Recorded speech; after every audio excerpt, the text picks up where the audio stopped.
الحمد لله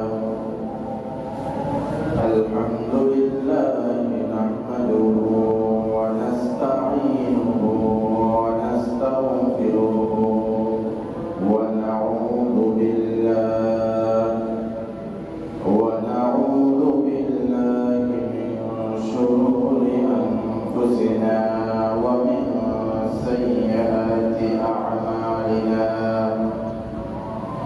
من يهد الله فلا مضل له ومن يضلل فلا هادي له ونشهد أن لا إله إلا الله وحده لا شريك له ونشهد أن محمدا عبده ورسوله الذي أرسله بالحق بشيرا ونذيرا وداعيا إلى الله بإذنه وسراجا منيرا فقد قال الله تعالى في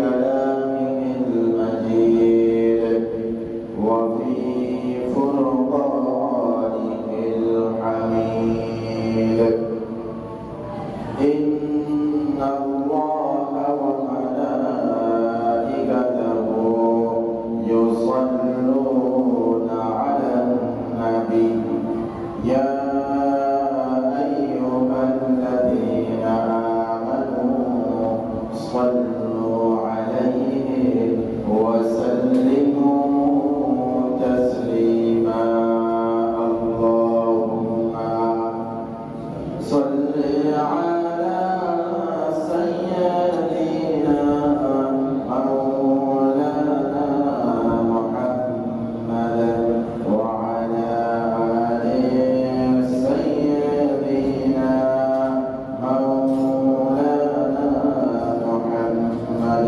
بلغ العلا بكماله كشف الدجى بجماله حسنت جميع خصاله صلوا عليه وآله الحمد لله মহান আল্লাহ তাআলার কাছে লাখ কোটি শুকরিয়া যে মহান আল্লাহ তাআলা আমাদেরকে জামাদিউল আউয়াল মাসের 27 তারিখ আজকে জুমাতে আসার বসার মহান আল্লাহ তাআলা ইবাদতে মশগুল থাকার তৌফিক দিয়েছেন সেজন্য হৃদয় থেকে মহান আল্লাহ তাআলার শুকরিয়া আদায় করে সকলে পড়ছি আলহামদুলিল্লাহ দরুদ সালাম পেশ করছি বিশ্বমানবতার বিশ্বমুক্তির দূত বিশ্বনেতা যাকে কেন্দ্র করে মহান আল্লাহ তাআলা এই তামাম কায়নাতকে সাজিয়েছেন আমাকে আপনাকে এই সুন্দর মুহূর্ত উপহার দিয়েছেন সে মহান নেতার প্রতি দরুদ সালাম পেশ করে সকলে পড়ি সাল্লাল্লাহু আলাইহি ওয়াসাল্লাম সম্মানিত হাজিরিন আমরা ধারাবাহিকভাবে গত 6টি জুমায় মুসলমানদের পতনে বা পিছিয়ে যাওয়ার মৌলিক কারণগুলো নিয়ে আলোচনা করতেছিলাম তার ধারাবাহিকতায় আজকেও আমরা আলোচনা করব ইনশাআল্লাহ সুবহানাকা লা ইলমা লানা ইল্লা মা 'আল্লামতানা ইন্নাকা আনতাল আলিমুল হাকীম মহান আল্লাহ তাআলার কাছে শক্তি সামর্থ্য চেয়েছি কারণ আমি আমার এই জবান দিয়ে আমার ব্যাখ্যা দিয়ে আমার ইলম দিয়ে আপনাদেরকে বলার মতো এমন কোনো ভাষা এমন ইলম এমন যোগ্যতা কোনোটাই আমার নেই যতক্ষণ না মহান আল্লাহ তাআলা আমাকে তৌফিক দিবেন তখনই আমি আপনাদের সামনে কোরআন এবং হাদিস আলোচনা রাখতে সক্ষম হব। আজকের আলোচনার বিষয় হচ্ছে মুসলমানদের পতনের মৌলিক কারণের একটি কারণ হল গুনাহের কাজে লিপ্ত হওয়া। মুসলমানেরা যখন থেকে ছোট ছোট গুনাহগুলোকে ভয় না করে স্বাভাবিক মনে করতে লাগলো, এই গুনাহগুলো একটার পর একটা করার ফলে এই গুনাহ থেকে তাওবা করেনি, ফিরে আসেনি, বরং দিন দিন গুনাহের কাজ বৃদ্ধি পেয়েছে। ছোট গুনাহগুলোকে সতর্ক হিসেবে না নেওয়ার কারণে পরবর্তীতে বড় বড় গুনাহগুলো আমাদের কাছে ভারী মনে হয়নি। বড় গুনাহগুলো যখন আমরা করতে শুরু করেছি, আমরা আমলের ক্ষেত্রে স্বাদ হারিয়ে ফেলেছি। আমাদের ইবাদতের ক্ষেত্রে, আমাদের মাকবুলিয়াতের ক্ষেত্রে, আমাদের জীবন চলার পথে মহান আল্লাহ তাআলা রহমত প্রাপ্তির ক্ষেত্রে যখন এগুলো প্রত্যেকটা প্রভাব রাখতে শুরু করলো, তখন থেকে আমরা মুসলমানরা ধীরে ধীরে পিছপা হতে শুরু করেছি। আর এই পিছপা একদিন দুই দিন হতে হতে আজকের দিন পর্যন্ত মুসলমানরা শুধু পিছনের দিকেই যাচ্ছে, যার ফলে মুসলমানদের সামাজিক স্বকীয়তা হারিয়ে এখন অন্যের দ্বারস্থ হয়ে, কেন জানিস তাম দুনিয়ার মুসলমান গুলো বাবের কাছে, ইহুদি নাসারাদের কাছে জিম্মি হয়ে গেছে। এটার মৌলিক কারণ হচ্ছে মুসলমানদের গুনাহ থেকে না বেঁচে গুনাহের কাছে লিপ্ত হওয়ার কারণে। মহান আল্লাহ তাআলা আমাদেরকে কোরআনে সূরা আনফালে 20 নং আয়াতে একটি সতর্কবাণী দিয়েছেন। সেই সতর্কবাণী কি? আল্লাহ তাআলা বলছেন, আউযু বিল্লাহি মিনাশ শাইতানির রাজীম, বিসমিল্লাহির রাহমানির রাহিম, ইয়া আইয়ুহাল্লাযীনা আমানু আতিউল্লাহা ওয়া রাসূলাহু ওয়া লা তাওয়াল্লাউ আনহু ওয়া আনতুম তাসমাউন। মহান আল্লাহ তাআলা সূরা আনফালের 20 নং আয়াতে একটি সতর্কবাণী দিয়েছেন। সেখানে আল্লাহ তাআলা বলছেন, ইয়া আইয়ুহাল্লাযীনা আমানু, ও হে ইমানদারগণ, আমাকে যারা বিশ্বাস করো, আমাকে যারা তোমরা মানো, আতিউল্লাহ, তোমরা আমি আল্লাহ তাআলাকে আনুগত্য করো। আমি আল্লাহ তাআলা তোমাদেরকে যে বিধান দিয়েছি। ছেলেরা বাইরে বসে আছে কেন? তোমরা বাইরে বসে আছে কেন?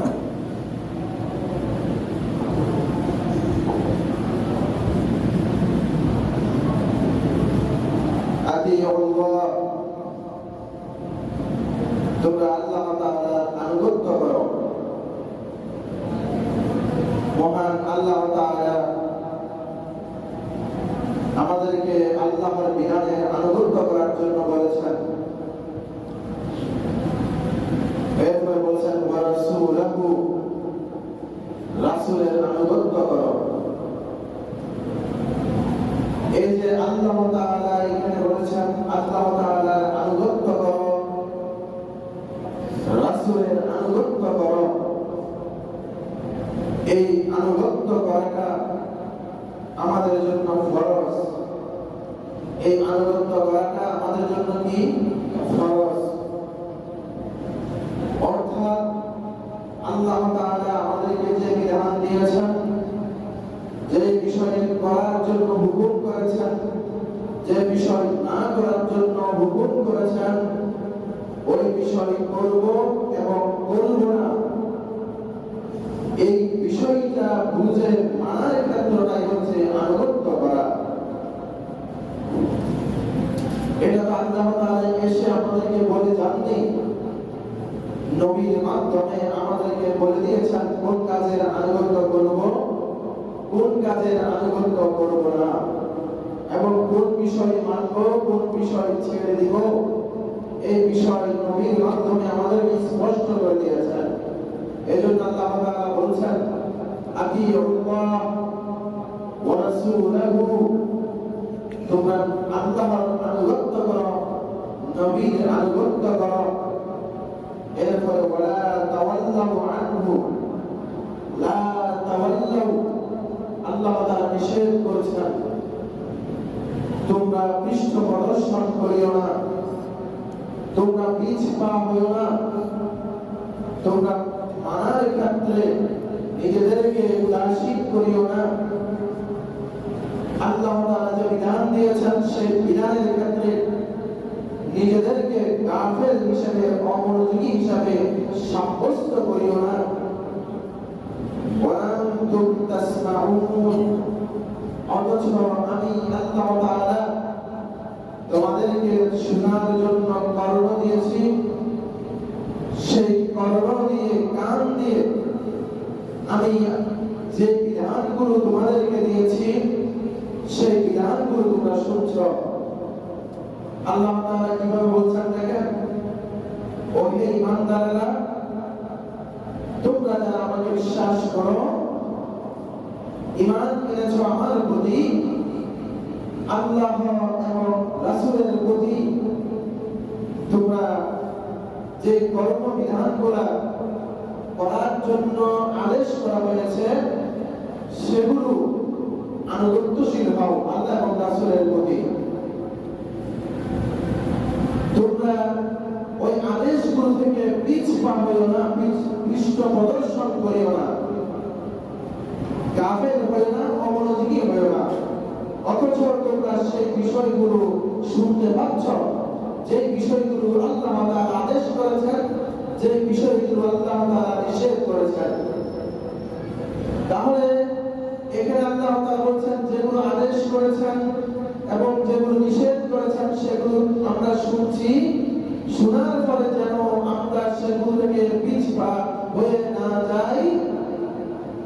ওই জন্য আল্লাহ তাআলা বলছেন তোমরা নবী এবং আল্লাহ তাআলার যে বিধানগুলো তোমাদেরকে দেওয়া হয়েছে নবীর কর্ম অনুপাতে সেগুলো ভালোভাবে মেনে চলো।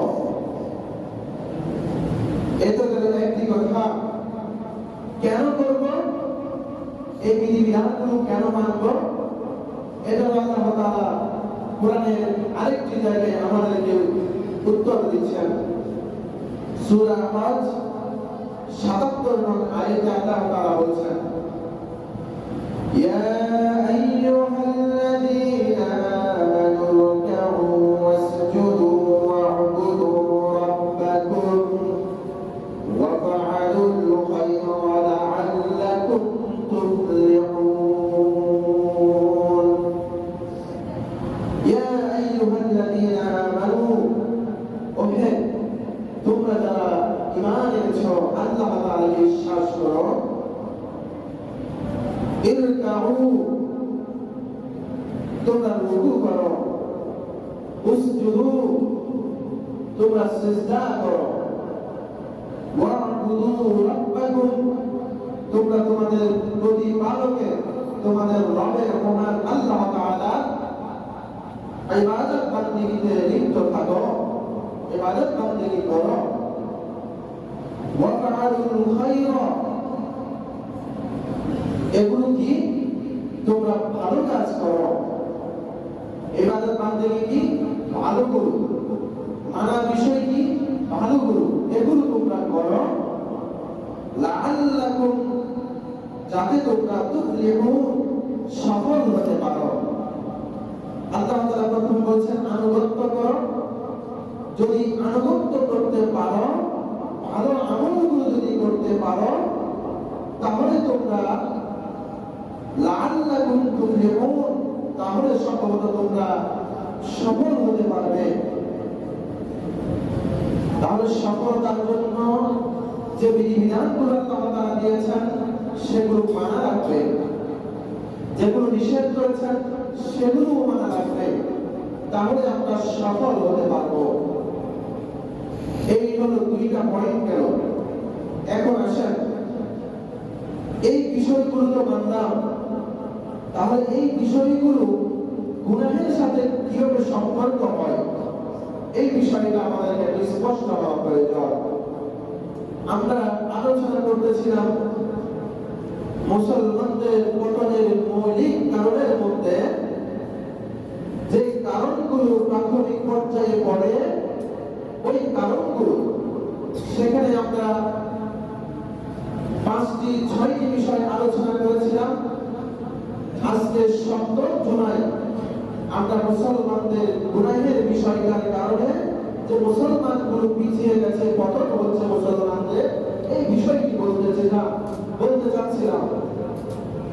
তাহলে গুনাহের সাথে আল্লাহ তাআলার আদেশ নিষেধের একটা বিষয় আছে, এজন্য প্রথমে আদেশ নিষেধের বিষয়টা, আদেশের বিষয়গুলো এবং নিষেধের বিষয়গুলো আসছে।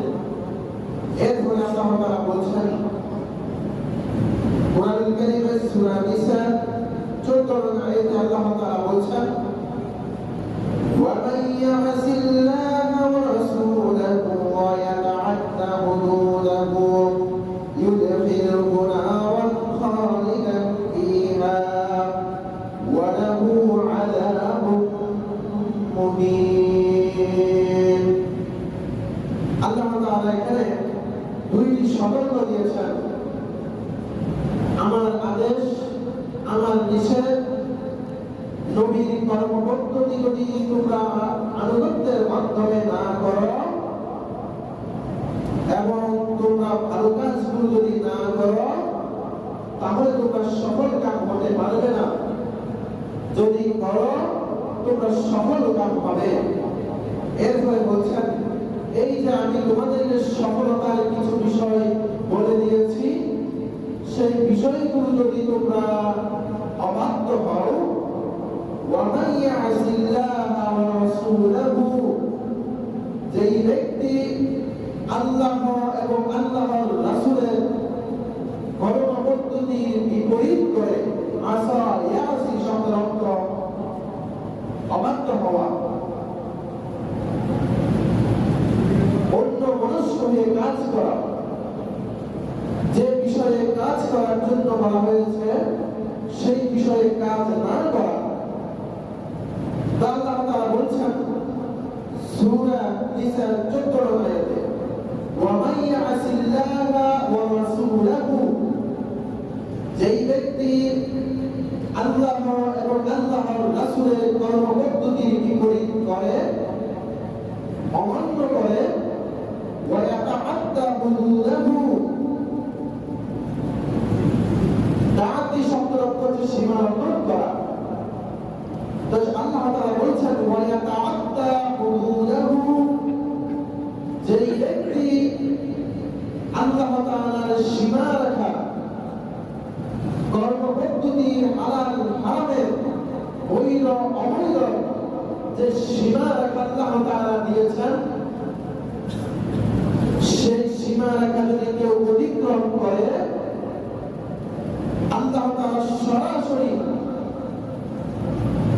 এক প্রকার সতর্ক এবং হুমকি উভয়টা সংমিশ্রণ আল্লাহ তাআলা ধমক দিয়ে বলছেন ওয়ায়ুদখিলহু নারান, যদি কেউ এই আদেশ এবং নিষেধের অবাধ্য হয়,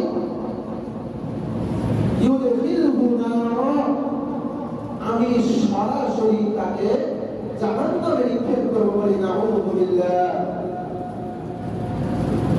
এরপর বলছেন শুধু জাহান্নামে নিক্ষেপ করব তা নয়, খালিদান ফীহা, এবং সেই জাহান্নামে তাকে চিরস্থায়ী বাসিন্দা করে রাখব। ওয়া লাহু আযাবুন মুহিন, এবং তার জন্য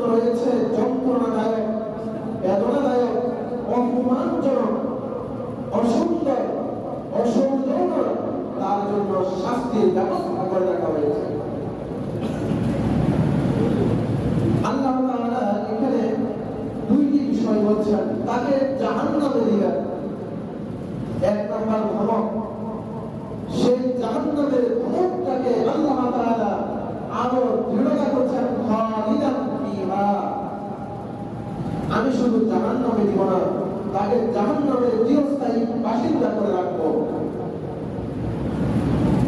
এবং এই তো গেলে একটা পাঠ। কাউকে শুধুমাত্র জেলে আবদ্ধ করে রাখা, এটা এক ধরনের শাস্তি। জেলে ঢুকাইয়া প্রতিদিন সকাল বিকাল তাকে যদি গণহারে পিটানো হয়, খাদ্য না দেওয়া হয়, তাকে যদি ঘুম যাইতে দেওয়া না হয়, তাহলে তার জন্য শাস্তিটা আরো বেশি হয় না, না কম হয়? শাস্তিটা বেশি হয় না কম হয়? বেশি হয়। আল্লাহ তাআলা বলছেন, সমস্ত উদাহরণ দুনিয়াতে আছে। আমি তাকে আগুনে নিক্ষেপ করব, জাহান্নামে নিক্ষেপ করব, সেখানে তাকে চিরস্থায়ী করে রাখবো। শুধু তাই নয়, তাকে যত ধরনের অপমানজনক, যত ধরনের হেয় প্রতিপন্ন করা যায়, যত ধরনের তাকে কষ্ট দেওয়া যায়, সেই কষ্টগুলো ওয়ালাহু আযাবুন মুহিন, তার জন্য রয়েছে অপমানজনক, বেদনাদায়ক, অসহ্যজনক কিছু শাস্তি। বলি নাউযু বিল্লাহ। সম্মানিত মুসল্লিয়ান, আমরা যে কথাগুলো বলি সেখানে যখন বলা হয় নাউযু বিল্লাহ, সুবহানাল্লাহ, এই কথাগুলো বলার জন্য যখন বলা হয়, আপনাদেরকে একটা মিলে একটু কষ্ট দিয়ে কথাটা বলি। নাউযু বিল্লাহ শব্দের অর্থ হচ্ছে, হে আল্লাহ, আমরা সবাই তোমার কাছে ওই আযাব থেকে পানা চাই। যখন আপনাদেরকে সুবহানাল্লাহ বলতে বলা হয়, আলহামদুলিল্লাহ বলতে বলা হয়, তখন অর্থ হচ্ছে, আল্লাহ তুমি যেগুলো বলছো বা তুমি আমাদেরকে যে সুসংবাদ দিয়েছ, সমস্ত পবিত্রতা তোমার, সমস্ত ক্ষমতা তোমার, সমস্ত মর্যাদা তোমার। তাহলে এখানে আমরা তো আমাদের কল্যাণ চাই নাকি অকল্যাণ চাই? কল্যাণ চাই। যখন কেউ যদি বলে নাউযু বিল্লাহ বলেন, তখন আপনারা মন থেকে নাউযু বিল্লাহ বলবেন। কারণ আজকের এই মসজিদে বসে আউযু বিল্লাহ বা নাউযু বিল্লাহ বলার কারণে আপনি হয়তো জাহান্নামের আগুন থেকে এই একটা শব্দ দ্বারা বেঁচে যেতে পারেন। হয়তো আপনি আজকে সুবহানাল্লাহ বলার কারণে আল্লাহ তাআলার সন্তুষ্টি এমন পর্যায়ে আপনার জন্য পৌঁছে যাবে, আপনি হাজার অপরাধ করা সত্ত্বেও একটা বার আল্লাহ তাআলাকে দিল থেকে নরম করে ভালোবাসা উজাড় করে রাখার জন্য আল্লাহ তাআলা আপনার জন্য পরকালে জান্নাতের ব্যবস্থা করে দিতে পারেন। এই জন্য বাবারা ভাইরা, সুবহানাল্লাহ, আলহামদুলিল্লাহ এগুলো বলতে কখনো কার্পণ্য করবেন না। আরেকটা বিষয় হচ্ছে, আমরা যখন সুবহানাল্লাহ এবং আলহামদুলিল্লাহ, আল্লাহু আকবার শব্দগুলো বলি, এগুলোর ওজন কতটুকু একটু শোনাই আপনাদেরকে। এই তামাম পৃথিবীকে, যতটুকু এই পৃথিবী সৃষ্টি হয়েছে, এই তামাম পৃথিবীর সমস্ত খালি জায়গা যা আছে, এই খালি জায়গাটা পুরাতে যতটুকু পরিমাণ আপনার ম্যাটেরিয়ালসের প্রয়োজন হবে, জিনিসের প্রয়োজন হবে, তার চাইতে অনেক বেশি, তার চাইতে অনেক বেশি ওজনে আপনার সওয়াব, আপনার আমল নামায় যোগ হয় একবার সুবহানাল্লাহ, একবার আলহামদুলিল্লাহ, একবার আল্লাহু আকবার বলার কারণে। সুবহানাল্লাহ।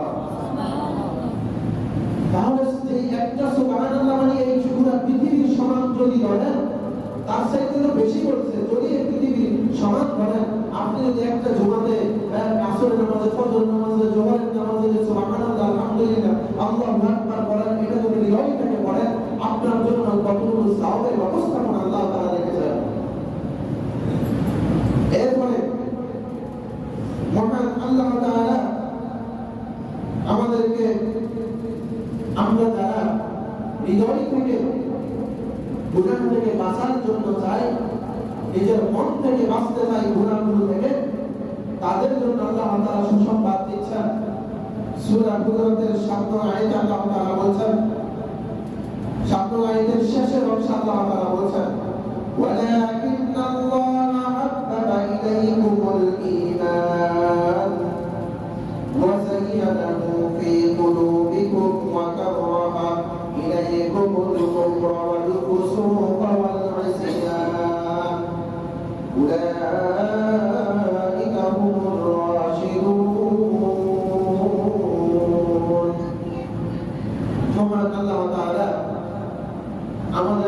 বলছেন আমরা যখন কোনো প্রচেষ্টা চালাই ভালো কাজ করার জন্য, আবার আমার মনের শয়তানের যখন ওয়াসওয়াসা সৃষ্টি করে মন্দ কাজের জন্য, তখন আল্লাহ তাআলা নিজ অনুগ্রহে আমাদের জন্য ভালো কাজ করাটার প্রতি আমাদের মনকে ঝুঁকাইয়া দেন। করে সুবহানাল্লাহ। আল্লাহ তাআলা সূরা হুজুরাতের 7 আয়াতে শেষের অংশে বলেন, তোমাদের মনগুলো এটি একটি ঐতিহাসিক ঘটনাকে কেন্দ্র করে নাজিল হয়েছিল, আমরা সেদিকে যাচ্ছি না, শুধুমাত্র মৌলিক বিষয়টা বলি।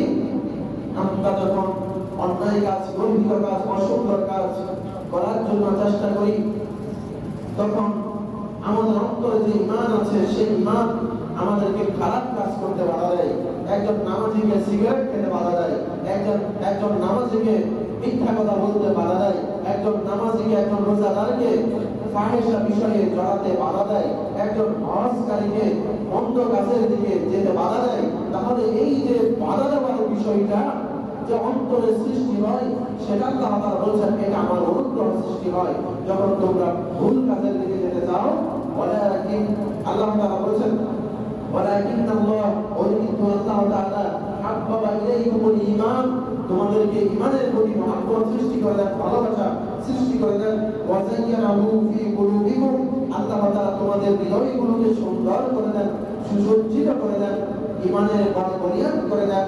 তারপর ওয়াকাররাহা ইলাইকুমুল কুফরা ওয়াল ফুসুকা ওয়াল ইসয়ান, এবং আল্লাহ তাআলা তোমাদের এই চেষ্টার বদৌলতে তোমাদেরকে মন্দ কাজ, গর্হিত কাজ, গুনাহের কাজ, অপছন্দনীয় কাজ, এগুলো থেকে তোমাদেরকে ফিরানোর জন্য তোমাদের অন্তরে এগুলোর প্রতি একটা ঘৃণা সৃষ্টি করে দান করে। সুবহানাল্লাহ।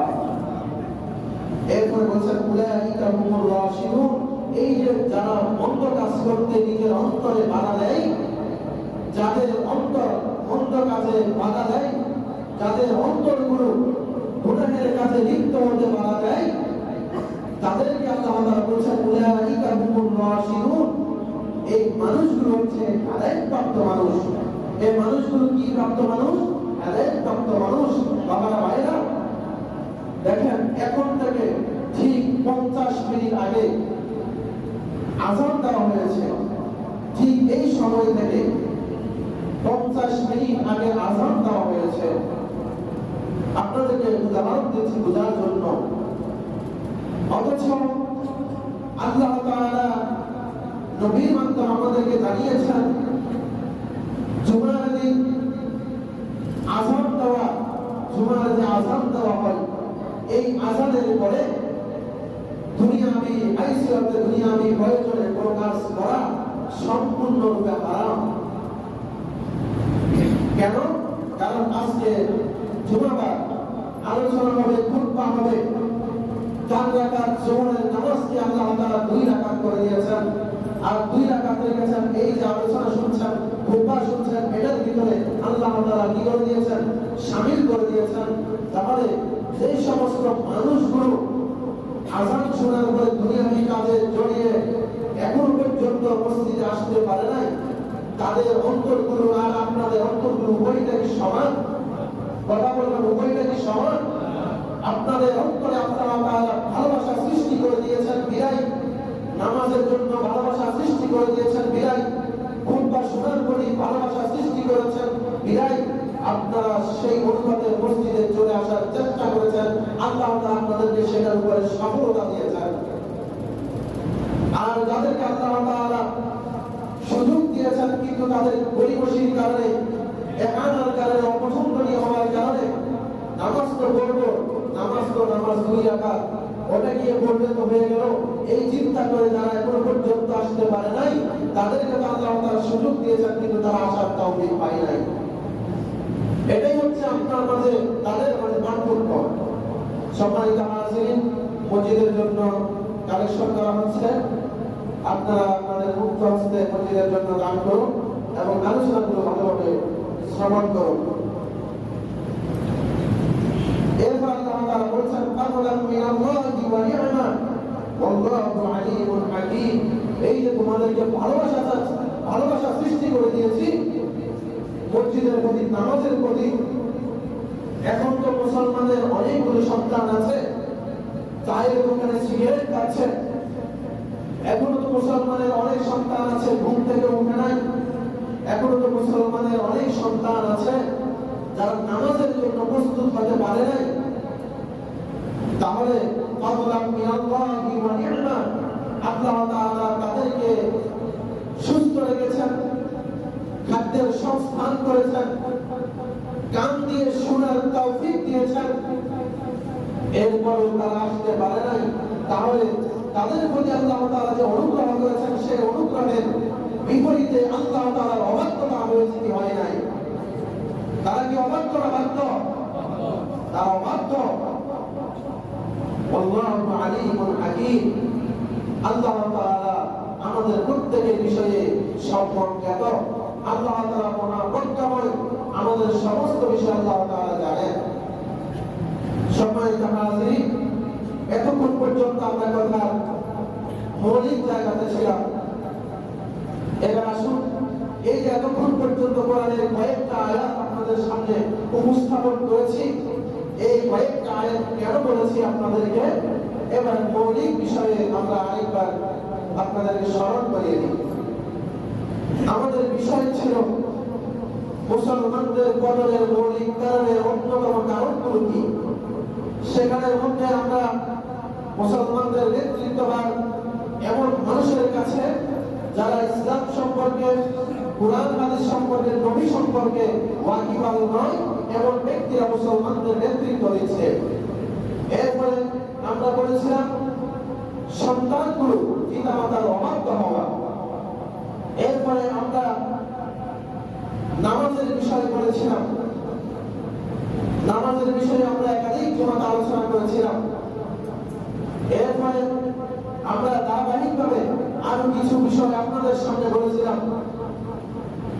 এই ধারাবাহিকতায় আমরা আরেকটি বিষয় বলেছিলাম, আমাদের রিজিকের বিষয়। মহান আল্লাহ তাআলা আমাদের রিজিক দেন, এই বিষয়টা ভুলে গিয়ে যখন আমরা আমাদের রিজিকের কর্তা হয়ে গেলাম, সেদিন থেকে আমাদের মুসলমানদের পতন শুরু হয়ে গেছে। আস্তে আস্তে আমাদের আজকের একটি কারণ আসছে, সেটা হচ্ছে মুসলমানরা যখন ছোট ছোট গুনাহগুলোকে স্বাভাবিক মনে করতে লাগলো, এগুলো থেকে নিজেদেরকে বাঁচাতে না পেরে এই সমস্ত বিষয়গুলোতে যখন ডুবে গেল, তখন থেকে মুসলমানদের অন্তরে ঈমান মারা যেতে শুরু করলো। আর মৃতপ্রায় ঈমান দিয়ে মুসলমানেরা তাদের ঐতিহ্য ধরে রাখতে পারে নাই।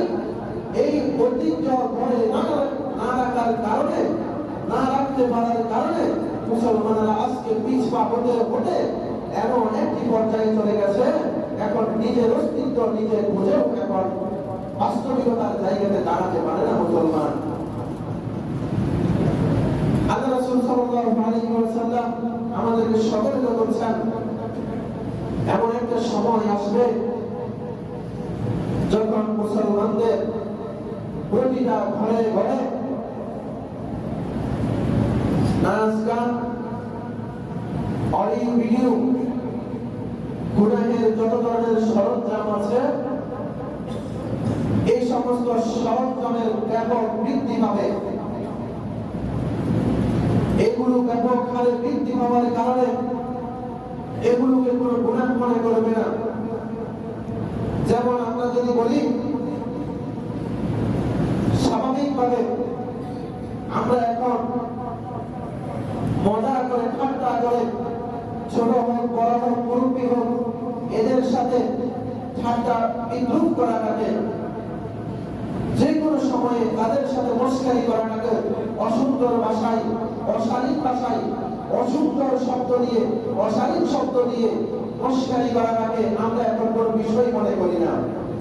অথচ এটা একটা গুনাহ, এটাও একটা কি অপরাধ। এরপরে হুদাই মিথ্যা একটা শপথ করে বসে থাকা, মিথ্যা গল্প করা, এরপরে কোন বিপদে পড়তে পারে আমরা মুখ দিয়ে বলে শুধু আমার দেখে আর কাউকে দেখে না, হতাশ হয়ে যাওয়া।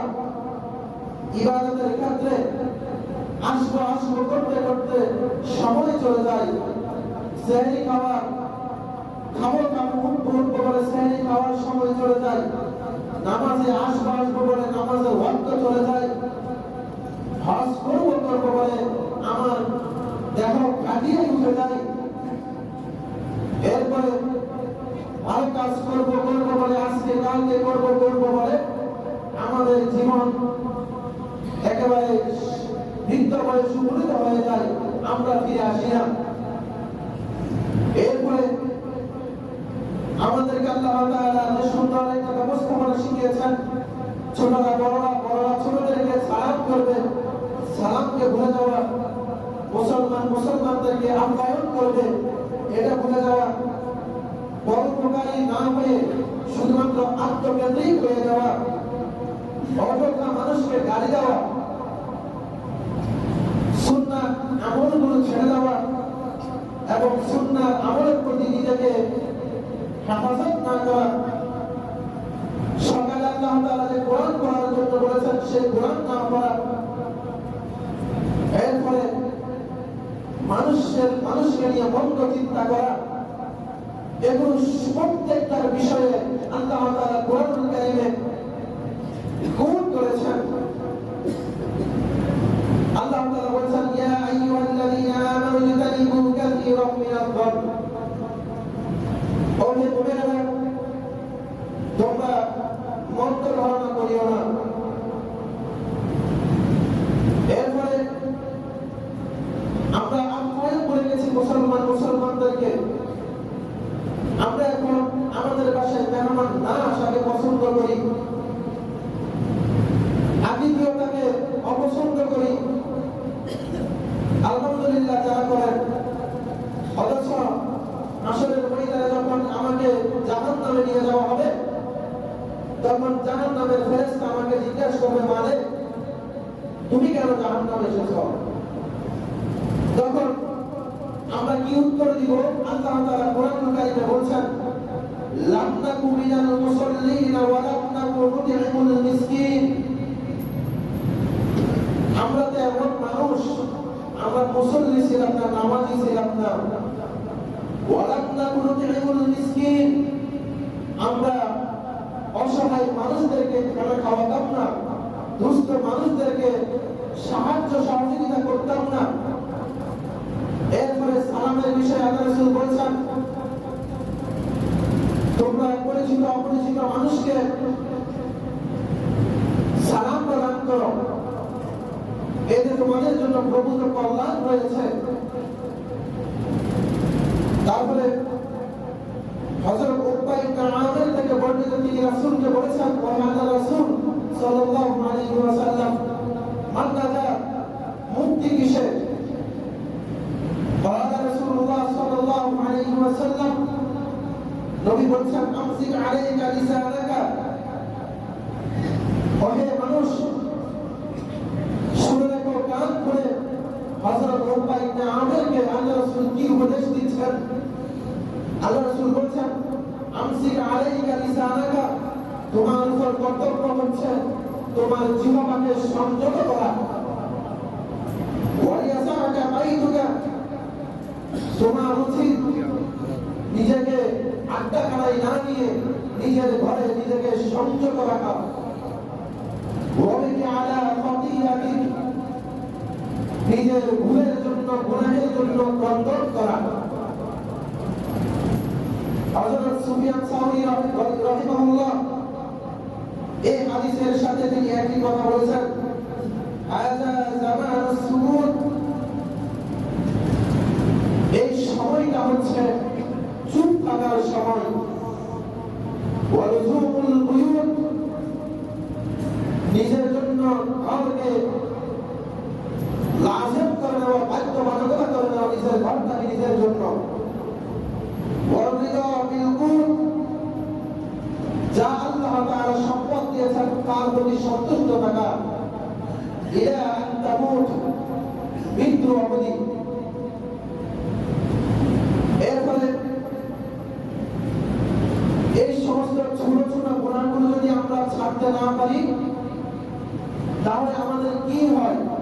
আল্লাহ রাসূল সাল্লাল্লাহু আলাইহি ওয়াসাল্লাম হাদিস শরীফে ইরশাদ করেন,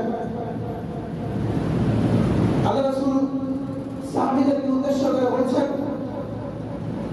ইদা আযনাবাল আবদু, যখন কোন বান্দা গুনাহ করে, নাগাত ফি কলবিহি নুকতাতুন সাউদা, যখন বান্দা কোন একটি ছোট্ট গুনাহ করে, তখন বান্দার হৃদয়ে যে কলব রয়েছে, এই যে শরীরের ভিতরে হৃদয় নামক কলব নামক যে একটা মাংসপিণ্ড রয়েছে, এই মাংসপিণ্ডের মধ্যে একটি ছোট্ট দাগ পড়ে যায়, কালো দাগ। কেমন দাগ? কালো একটি দাগ পড়ে যায়।